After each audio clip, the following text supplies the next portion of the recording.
Universitas Diponegoro merupakan universitas negeri di Jawa Tengah, kembali menyelenggarakan kegiatan KKN atau kuliah kerja nyata dengan tema pemberdayaan masyarakat di tengah pandemi COVID-19 berbasis pada tujuan pembangunan berkelanjutan atau SDGs.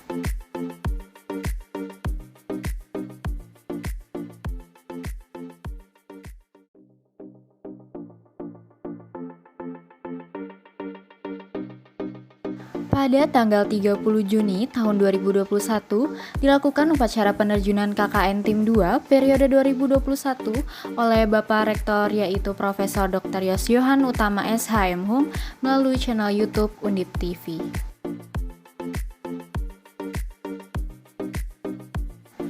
Saya melaksanakan kegiatan KKN atau kuliah kerja nyata di Kecamatan Candisari, Kelurahan Karanganyar Gunung, RW 2, RT 2, Kota Semarang.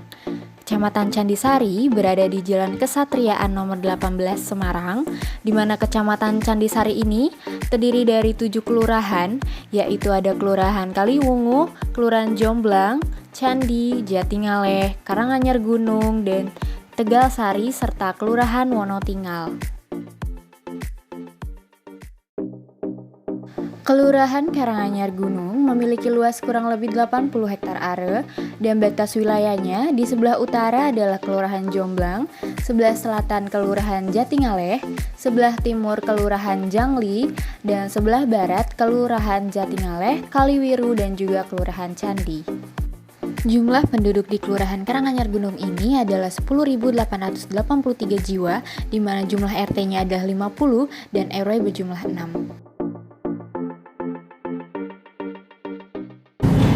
Izinkan saya memperkenalkan diri. Nama saya Petrus Setio Widodo, kalau boleh ditambah gelar SAT. Saya berada di sini sejak Desember 2019 dan saya dari Kelurahan Karanganyar Gunung ini diberi tanggung jawab untuk ngomong di Kelurahan Karanganyar. Selama kegiatan KKN berlangsung, saya membantu kelurahan dalam berbagai macam kegiatan, yaitu diantaranya adalah membantu dalam penginputan data bantuan sosial, penginputan data vaksinasi, membantu kelurahan dalam menyalurkan dana BST untuk warga, dan juga membantu menyalurkan bantuan beras.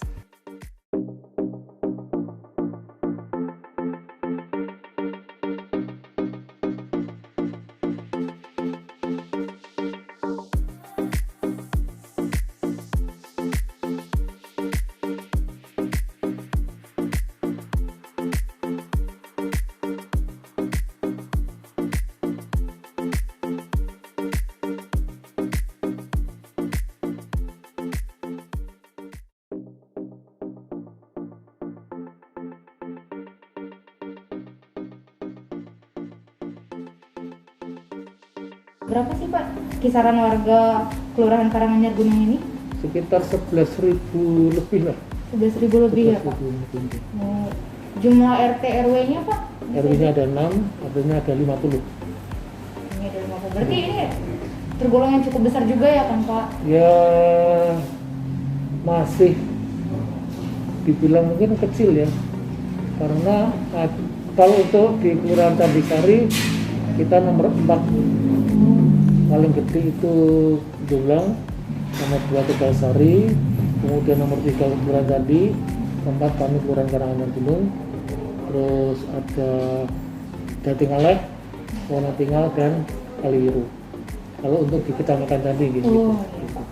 Selanjutnya Pak, ini bisa Bapak ceritakan nggak tentang mayoritas pencaharian masyarakat Karanganyar Gunung ini berproses sebagai apa Pak? 60% lebih warga di sini bermata pencarian sebagai wira swasta dan swasta. Nah, wira swasta itu mereka punya usaha toko, punya usaha berdagang makanan, kemudian juga produsen makanan meskipun kelasnya masih kecil ya. UMKM berarti Ya, ya Pak? sekitar itu. Dan di sini ada sekitar yang terdaftar itu sekitar 120 pelaku UMKM itu. Ini tuh. Kalau bisa kami tahu Pak, apa sih potensi dari Kelurahan Karanganyar ini? Misalnya entah hasil alam atau masyarakatnya nih Pak? Sebenarnya kalau yang saya tahu saat ini memang untuk potensi alam sebenarnya cukup banyak. Hanya memang terkendala dengan SDM dan biaya kira-kira.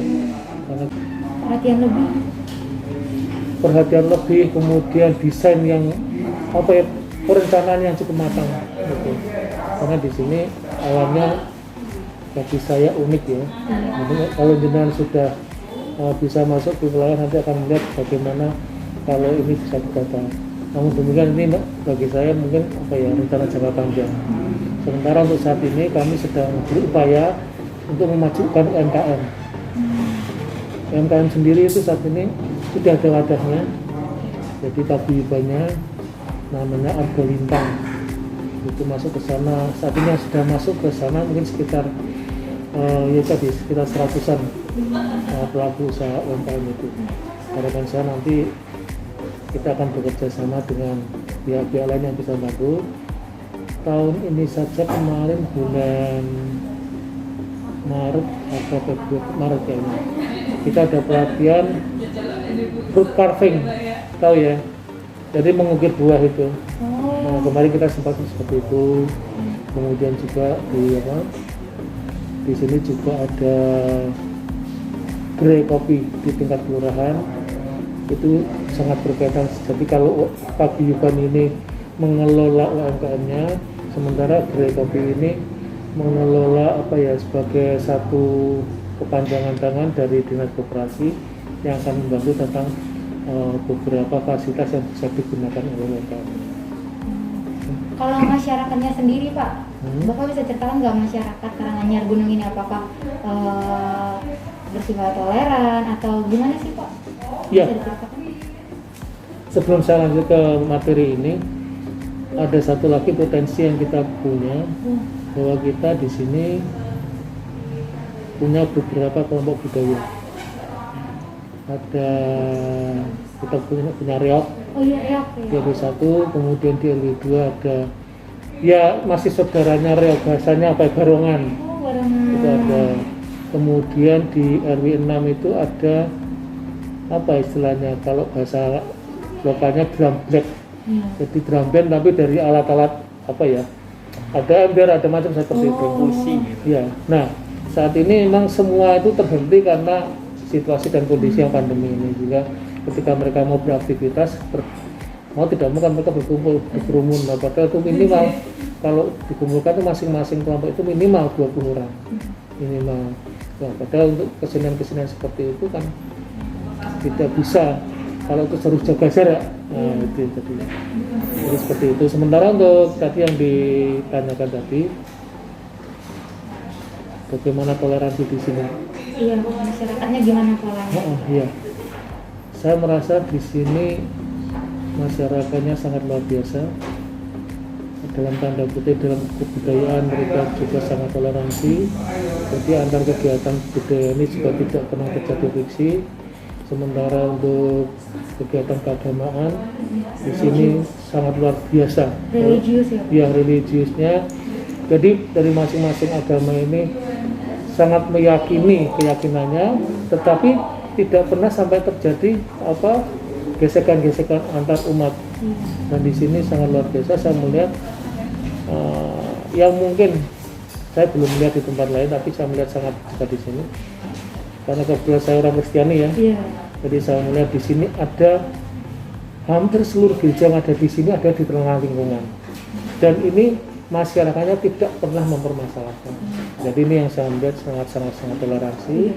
Kemudian di dalam kehidupan bersosial mereka juga tidak pernah mempermasalahkan tentang kamu siapa, kamu agamanya apa, kamu keyakinannya apa, tidak pernah ada seperti itu.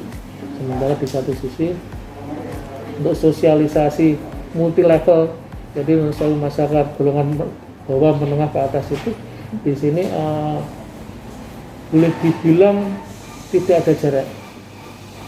Kalaupun ada 1-2 orang itu sesuatu yang wajar. Tapi saya melihat di sini banyak tokoh-tokoh yang mestinya menengah ke atas, tetapi mereka masih bisa bergaul, berkomunikasi, bersosialisasi, masih mau berkumpul, ngobrol bareng, kemudian nongkrong bareng di pos kamling, saya pernah lihat. Gitu ya. Jadi itulah yang ada di sini. Apa harapan Bapak ke depannya untuk Kelurahan Karanganyar Gunung ini sendiri? Secara infrastruktur kami sudah cukup bagus, kalau boleh dibilang lebih bagus dari Non Sawu. Mohon maaf kalau karena kebetulan saya pernah berada di wilayah bawah. Di wilayah bawah itu meskipun sudah diperbaiki sedemikian rupa, sudah dibuat rapi, tapi karena memang kondisi fisik lapangannya seperti itu, sehingga apa yang sudah dibuat ini kadang-kadang kurang nampak. Sementara di sini karena lingkungannya memang mendapat anugerah karunia kondisinya seperti ini, sehingga dipolai sedikit saja sudah kelihatan cantik. Itu jadi tentang wilayah. Sementara untuk ke depan harapan saya apa yang sudah ada ini bisa tetap kita pertahankan, dan paling utama bahwa harapan kita semua bahwa pandemi ini sudah berakhir, sehingga aktivitas yang selama ini sudah kita bangun bisa kita bangkitkan lagi, sehingga itu dapat menunjukkan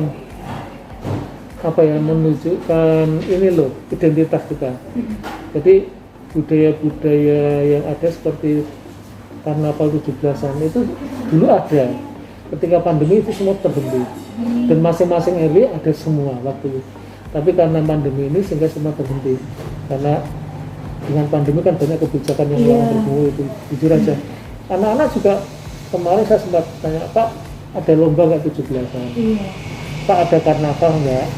Nah saya hanya bisa menyampaikan kita nanti untuk anak-anak kita hanya menunggu. Sementara kalau mereka yang tokoh-tokoh ya kita menunggu tunjuk lebih lanjut. Ada yang menanyakan, Pak itu bisa beli jalan sehat nggak?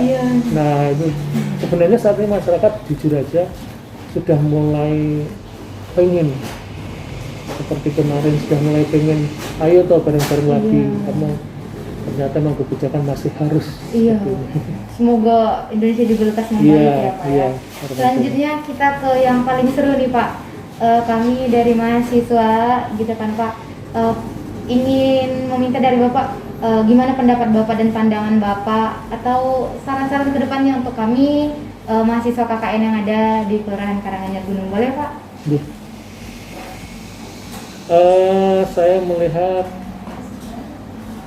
panjenengan punya banyak kreativitas, banyak ide, sehingga ya mohon maaf jujur kemarin saya sempat menolak karena pertimbangan kegiatan ini. Tapi ternyata ketika saya kemarin diberi beberapa masukan dari senior saya, tadi terima saja mereka mau kegiatan apa, nanti mereka juga bisa kita minta untuk membantu sehingga mereka bisa beraktivitas, mereka bisa mendapatkan nilai, mereka bisa mendapatkan manfaat dari KKN. Sehingga kemarin saya sampaikan, udah Mas kita terima, nanti sambil berjalan kita ikut. Dan luar biasanya saya sangat terima kasih sekali, dan memang sangat partisipatif dan sangat inspiratif, sehingga banyak hal yang dapat dilakukan di sini. Dan kemarin saya juga tidak menduga kalau ketika kami harus ada kegiatan seperti pembagian BST, vaksinasi, kemudian kemarin ya itu mungkin di luar ekspektasi panjenengan. Ternyata ada kegiatan seperti ini. Saya sendiri tidak menduga dalam waktu yang singkat ini ada banyak kegiatan, dan ketika panjenengan semua kami mintai untuk membantu kami, luar biasa. Jenengan ketika kami berikan informasi seperti ini, jenengan sudah bisa memahami dan menerjemahkan di lapangan, sehingga ada beberapa kali masukan, Pak kalau seperti ini oke nggak apa-apa. Jadi sementara ketika panjenengan ada di lapangan itu ada banyak hal yang dinamis ya, sehingga ketika terjadi sesuatu jenengan punya pikiran seperti ini sampaikan ke saya. Selama itu, dan saya sendiri sebagai orang selama itu baik untuk semuanya saya terima melaksanakan. Jadi pesan saya luar biasa dengan yang tidak, saya yakin selama di bangku kuliah nggak pernah menerima pelajaran seperti itu ya. Iya Pak. Iya kan? Nggak diajarkan Pak. Luar biasa kan ya. Itulah nanti yang panjenengan akan hadapi ketika sudah terjun di, sekarang masih belajar, tapi ketika nanti jenengan sudah terjun di lapangan, terjun di wilayah, terjun di masyarakat, itu sangat mungkin terjadi lagi. Harapan saya apa yang kemarin panjenengan lakukan di sini itu menjadi suatu pengalaman dan suatu pelajaran yang tidak tertulis. Saya melaksanakan program kerja KKN di wilayah RT 02, RW 02, Kelurahan Karanganyar Gunung. Adanya pandemi COVID-19, warga RT 02, RW 02, Kelurahan Karanganyar Gunung telah menerapkan program Jogotongo. Di wilayah RT 02 RW 02 Kelurahan Karanganyar Gunung ini memiliki pos kamling dan juga beberapa sarana lainnya. Kondisi dari lingkungan RT 02 ini terlihat sangat asri.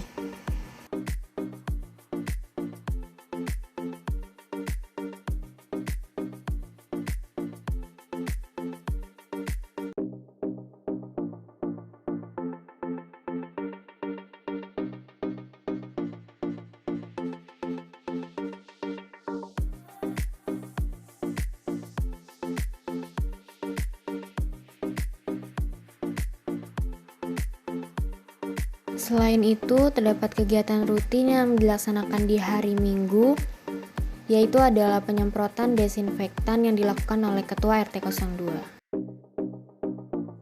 Sekian video profil Kelurahan Karanganyar Gunung. Terima kasih telah menonton.